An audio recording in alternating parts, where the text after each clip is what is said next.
Welcome, brilliant humans, to the show that started talking about moisturizer and has somehow arrived at the frontier of cellular biology. You are listening to the AI avatar of Dr. Irina Lazuk, dermatologist, skin scientist, and the woman who has been saying for 20 years that aging is a systems problem and is experiencing a very specific kind of satisfaction watching the rest of science finally catch up.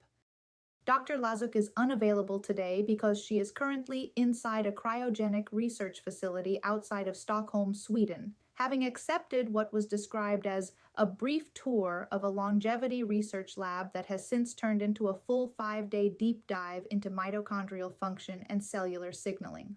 She arrived with a carry-on bag. She has been there since Tuesday. The research team reports she arrived with 3 questions and currently has 47. They describe her energy levels as frankly alarming for someone in a minus 20-degree environment. She has requested a cot. They have provided one. She is not leaving until she finishes the questions. So, you have the avatar, and today we are going deeper than we have ever gone before on this show because the topic deserves it and because Dr. Lazuk believes you are ready for it. Today we are talking about why aging happens at all.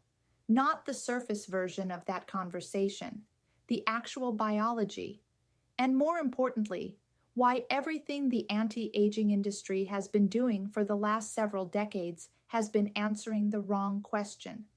Here is where we start. For a very long time, scientists described aging as wear and tear. Cells accumulate damage, systems degrade, repair slows. Eventually, the decline becomes visible enough that we give it a name and try to sell it back to you as something correctable with the right serum.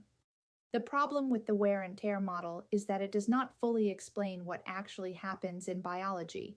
If aging were simply damage, then repairing cells should be relatively straightforward. Find the broken parts, fix them, stimulate renewal, function should return. But in real biology, and especially in skin, this almost never works the way it should.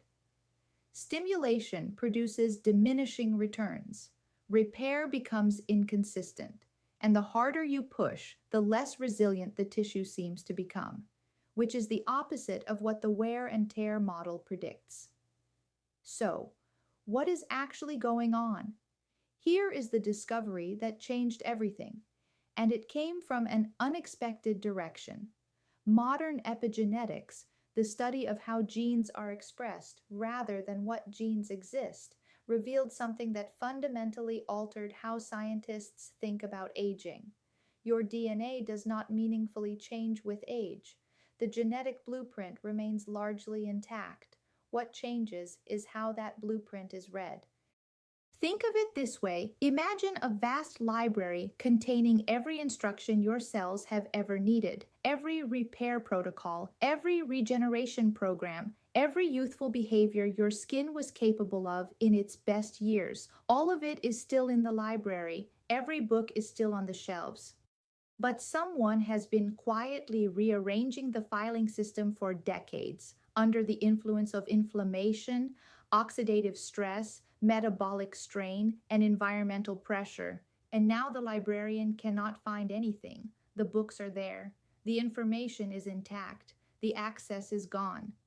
This is what aging actually is at its most fundamental level, not damage, instructional drift. And this distinction matters enormously because a cell that has lost instruction does not respond to force. It responds unpredictably, defensively, or not at all, which explains something that every practitioner in aesthetic medicine has observed but struggled to articulate.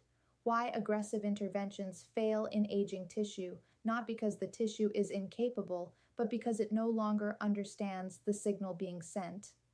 You are shouting instructions at a librarian who cannot find the books. Shouting louder does not help. Now here is where it gets genuinely remarkable. In 2006, a scientist named Shinya Yamanaka demonstrated that you could introduce a specific set of signals into adult cells and reset them to a younger state. Not replace them, not rebuild them from scratch, reset them like finding the original filing system and partially restoring it. What stunned the scientific world was not that cells could be reset. It was that they still remembered how to be young in the first place. Youth was not erased by aging. It was made inaccessible, still there, just buried under decades of misfiled instructions. Cellular age, it turned out, is not fixed. It is programmable. Now, before you start imagining immortality clinics opening on every corner, full cellular reprogramming comes with serious risks. Reset a cell too completely and it forgets what it is entirely. It loses its identity. And cells that lose their identity can grow in ways that are extremely dangerous. So the question scientists immediately started asking was more nuanced. Can we remind cells how to function better without making them forget who they are? And in carefully controlled animal studies, the answer was yes. Partial reprogramming, gentle targeted signals, enough to restore access to youthful gene expression without erasing cellular identity. Tissues regained function, healing improved, biological age markers shifted in the right direction, not because cells were replaced, because instructions were clarified. This is the first layer of the new aging model, instruction. But here is the thing. Even perfectly instructed cells cannot function well alone, because biology is not a collection of independent units. Biology is a conversation. Cells are constantly sending messages to each other about stress, about repair, about threat, about recovery. And aging is not just the loss of correct instructions inside individual cells, it is also the breakdown of communication between them. This is where extracellular vesicles enter the story, which sounds extremely technical, but is actually one of the most elegant things in biology. Extracellular vesicles are essentially tiny biological text messages that cells send to each other, microscopic packets carrying proteins and signaling molecules and genetic information. Their job is not structural, their job is instructional. They are messengers. They tell neighboring cells how to behave in context. And in regenerative research, something remarkable was observed. When aging tissues were exposed to vesicles from young or healthy cells without replacing the aging cells, without reprogramming them fully, inflammatory signaling decreased, repair improved, coordination across tissues began to normalize. Because the problem was not that the aging cells were incapable of repair. The problem was that nobody was sending them clear enough instructions. The vesicles restored the conversation that aging had degraded. This is the second layer, communication. Youthful tissue is not faster or more aggressive than aging tissue. It is more coordinated. Stress happens, signals are sent, repair follows, and the system returns to baseline. Aging tissue struggles not because it cannot respond, but because it cannot complete the cycle. Signals overlap. Inflammation fails to shut off. Repair remains incomplete. The system gets stuck in a defensive posture that looks and feels like fragility, but is actually regulatory exhaustion.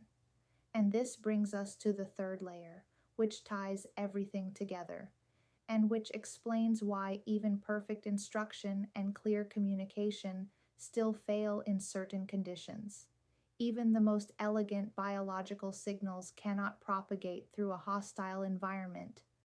Chronic low-grade inflammation, what scientists now call inflammaging, is not inflammation in the dramatic visible sense. It is inflammation as a persistent background state, a constant hum that keeps immune systems partially activated, keeps cells in survival mode rather than regeneration mode, and slowly degrades the quality of every signal your cells are trying to send each other. Oxidative stress compounds this. When the body's antioxidant systems are overwhelmed, energy production becomes less efficient. Signals arrive late, weak, or distorted. Cells that are supposed to receive instructions for repair get static instead. In this environment, chronically inflamed, oxidatively stressed, metabolically strained, even the most advanced regenerative interventions underperform. Not because the science is wrong, because the environment will not allow the science to work. You can have the clearest instructions in the world and the best communication channels available, and if the room where all of this is happening is on fire, nothing lands correctly. This is why modern aging research has shifted its focus toward what scientists call systems readiness. Before regeneration can occur, inflammation must quiet. Before repair can accelerate, oxidative load must decrease. Before cells can respond to guidance, they must be in a state where they can actually hear it. And this is also where everything Dr. Lazuk has built connects directly to frontier science, because this is exactly what barrier support and inflammation reduction and signal clarity and recovery first thinking are doing at the practical level, creating the environment in which biology can perform its intended functions correctly, not forcing change, restoring conditions. When instruction is clear and communication is restored and the environment is supportive, cells do not need to be pushed. They know what to do. They have always known. They just needed the noise to stop so they could access what was already there. This is the integrated model of aging that is reshaping everything, not wear and tear requiring force, not decline requiring aggressive correction, but a systems problem requiring alignment, instruction, communication, and environment, all three falling out of sync, producing the gradual coordination failure that we experience as aging on the outside. And here is the genuinely hopeful part of all of this. Aging being a systems problem means aging is steerable, not reversible in the science fiction sense, not stoppable, but intelligible. And once something is intelligible, it becomes possible to intervene with precision rather than guesswork. To know where to apply pressure and where to create space. To understand when stimulation helps and when restraint is the more powerful choice. Biology responds best not to force, but to clarity. That is the quiet revolution happening in aging science right now, and it changes everything about how we should think about our skin, our routines, our treatments, and what we are actually trying to achieve. Not younger, better coordinated, more resilient, more capable of doing what biology was always designed to do, for longer. Before we close, everything you just heard is purely for entertainment and educational purposes only and does not constitute medical advice, scientific endorsement, or a promise about any specific outcome for your individual biology. Epigenetics and regenerative science are rapidly evolving fields with significant ongoing research, and your health decisions should always involve a licensed medical professional. Please consult a qualified physician or dermatologist for guidance specific to your situation. Dr. Lazuk will be available for consultations as soon as the Stockholm Research Facility runs out of questions for her to answer. Based on current trajectory, we estimate sometime next spring. May your skin always glow as brightly as your smile.